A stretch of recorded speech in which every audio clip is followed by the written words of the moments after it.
Good evening, Penny Pincher Farms. We're live at the chicken tractor. We got our chicks in there. They're enjoying a little late evening lunch. We filled their feeders up, put them a little table scraps in there, some lettuce salad mix that we had going bad. We moved their cage up a little bit too. That's what we just moved them off of. So that'll be a good little spot that's getting some extra fertilized with the chicken manure. But we wanted to talk a little bit today about why we're growing chickens, why we're trying this, other than the fact that we just wanted to try it. But we love to eat chicken around our homestead, and you probably do too with yours. But if you've ever stopped and really thought about it, you'll come to the conclusion that you don't buy, that your meat is not produced and grown at the store, despite popular opinion from certain groups of people. Your meat and your protein sources, chicken, beef, pork, all that good stuff, it comes from a farm somewhere a whole lot like this one. Or, in the case of what they call factory farming, the protein sources that you get at the store, 99% of the cases, they're grown on factory farms. Unlike this one. Your factory farms are the big chicken raising facilities, these big barns that they throw these chickens in that they've never stepped foot on grass in their entire lives. Your feedlots for your cattle, they're out in the middle of these big places that don't have a bit of grass on them because the ground is never given time to rest and recover, and everything relies on being fed grain. Everything. That's the source of life, is grain, which is good for the grain farmers. But in the big scheme of things, how good is it for our planet? If we're taking all these acres to grow all this corn and all this stuff that we're always taking from the land and never giving back, aka that right there.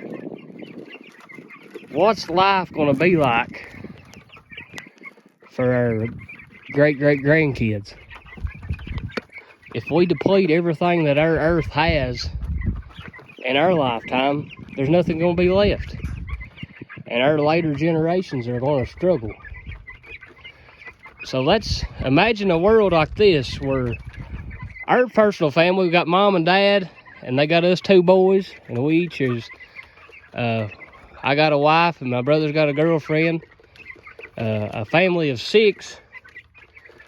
We're probably gonna eat, we got 20 birds in this cage. We're gonna eat all those. So just for easy math, there's 52 weeks in a year. Say we had 26 chickens that we raised and butchered ourselves. That would feed our entire family a whole entire chicken every other week for a year. Just off of something this size. We could easily put 6 more chickens in here and you would never notice it. You couldn't tell the difference. So say we done that, and we would have a protein source as chicken every other week for the whole year. And you're not gonna eat one of those chickens full rotisserie chickens, what I would call it. It'll take you 2 or 3 days to eat one of those things. You're not going to eat one of them at one sitting. You're not going to just have a chicken breast. You're going to have breast, thighs, wings, legs. You're going to have it all. So it'll take a few meals to get all that ate. So say then you got a few of those things over there walking around. That's a cow. For our family of 6, we would probably, if we killed 2,000-pound steers, butchered 2,000-pound steers a year, that would be more than enough for a beef protein for our family for a year, for us 6. And say you throw in a pig along there to have your bacon and sausage of a morning to cover breakfast. So in a cage like this, we could cover the chickens, our chicken protein source for the year. And this is about 1/5. This field right here is about 1/5 of our entire farm. We could easily raise 2 beeves on this, what we can see from right here, Junior. What do you think? Grass fed for the most part. On what you see right here, we could raise 2 beeves for our family. 20 acres. Not even, there might be 10 acres that we can see with the camera from right here. No problem, raise beef. Do the same thing we're doing now. Move our chickens every day, move our cows every day to new grass. At the same time, we're fertilizing our grass. We're growing more grass for the next year. So we're never depleting, we're re-energizing. All at the same time that we're feeding our family. Guys, that's just us on our little small farm of 60 acres here. So obviously, we got more room to grow more animals. So imagine we doubled our animals. Instead of growing 26 chickens, we grew 52 chickens. And instead of growing 4 bees or 2 bees, we grew 4 bees. And instead of 1 hog, we would grow 2 hogs. That would feed 12 humans for a week. And on a farm this size of 60 acres, we could probably times that by 5 or times that by 6. So what I'm saying is, guys, there is a different way. It's not the way that we've been raised and taught to do, the way that we look at farming.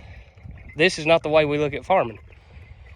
But through the regenerative ag side of it, working on growing soil, working on growing grass instead of killing grass to plant crops. Work with the earth the way that God intended it to, guys. And through a bunch of words and the mumbo jumbo, I hope you kind of get the idea of what we're trying to practice here at Penny Pincher Farm. We're practicing regeneration, not deprivation. And when you don't rotate your animals, when you don't have multiple species, you're depriving your land. You really are. If you're not giving your soil time to grow, you're not going to be able to grow anything on your soil. AKA, you're not going to have grass to feed animals. So guys, that's kind of what we had on our mind. That's kind of our whole mindset here. We're not what you would call tree huggers. I don't guess you would say. That's what people in this area would coin that. But it's just like Adam and Eve taking care of the Garden of Eden. You take care of the soil, and what the soil produces, grass, is what feeds our animals, and that's what we eat and live on. So guys, it's a great plan devised by our great Creator, and that's God. And it's up to us to work in sync with it instead of out of sync with it.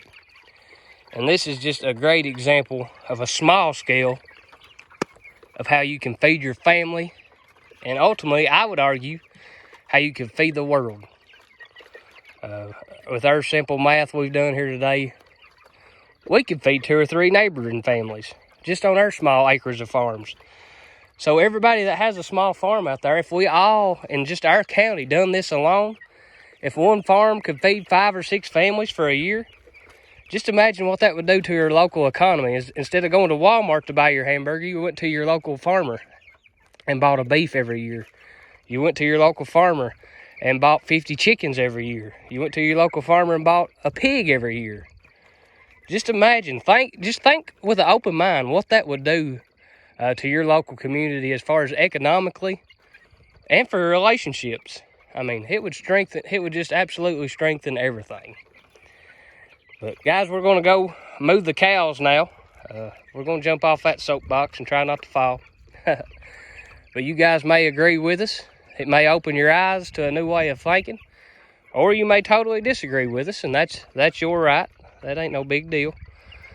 But we're just trying to think of things long term here at Penny Pincher Farms, and that's kind of the motivating factor of why and how we do things around here. But guys, we'll catch you later. This is Penny Pincher Farms signing out.